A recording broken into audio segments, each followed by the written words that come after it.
tuweze, watu wa Kiingereza wanasema tufanye postmortem, tuelewe kwanza kiini cha hii maandamano ni nini. Mr. Speaker, kiini cha maandamano ni nini? Kiini chake ni nini? Bwana Okango na dadangu Vivian hapa. And it will be now upon the courts to make a decision whether that passage of that law or whether that law is against the Constitution. We are waiting for that time. We are really waiting, Mr. Speaker. And I don't know if some of these decisions are based on whatever these people want to give to our country.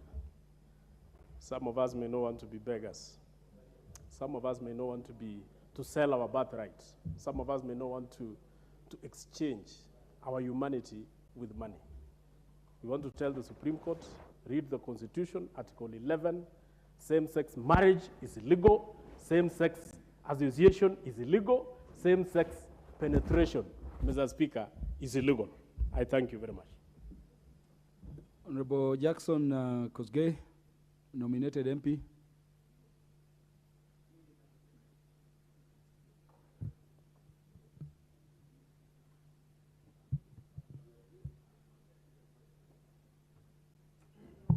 Thank you. Mr. Speaker, thank you so much for giving me this opportunity.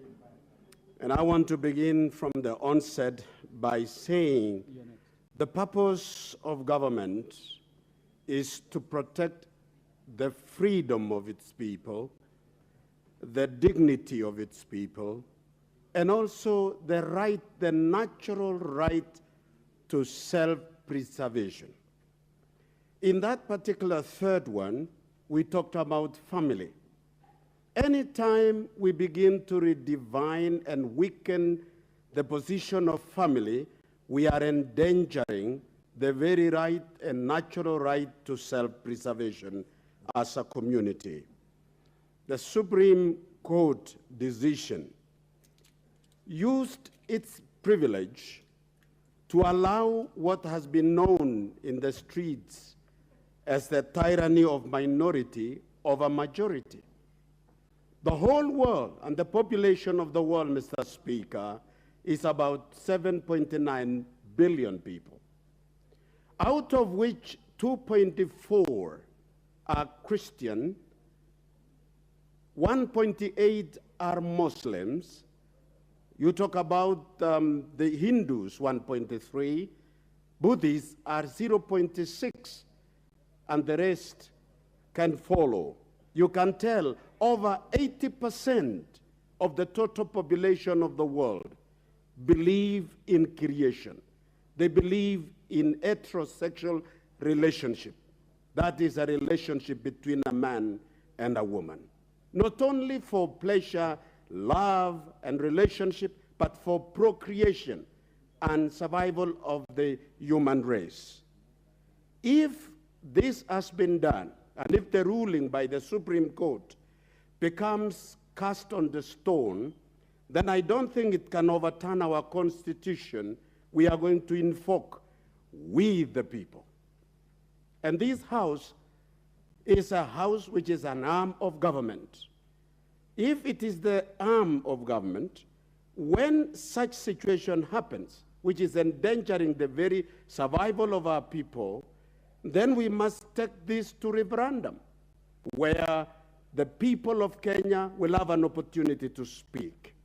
We cannot be dictated on by a civilization on its lowest ebb in history. Finally, Mr. Speaker, we want to look at it from the impact of this particular exercise. They want to have the whole world accepting it. All the Caucasians in the world at the moment are facing the danger of being a minority in the world because of population growth, which has dwindled. Now, you can see in the next 30 years or 40, trajectory shows that the population of Europe will be very low, that it will take Africa, which is growing, and Eastern Europe to take up to be able to carry on what they are doing. Is this what they want to import into Africa and the rest of the world to finish their population? We must say no as a matter of survival, as the representative of our people. Thank you, Mr. Speaker. Thank you very much, Honorable Timothy Wanyonyi, the MP for Westlands. Thank you, Mr. Speaker, for giving me a chance also to speak on this motion. Mr. Speaker, if I asked you, what do you call this thing in your mother tongue? Do we have it even described in African languages, how it's called? Because it doesn't exist, and it never existed. You remember in the history, the Mwanga of Uganda, those small boys used to be called pages. They used to be used as bets for this kind of thing, and those who used to be there, they used to be called eunuchs.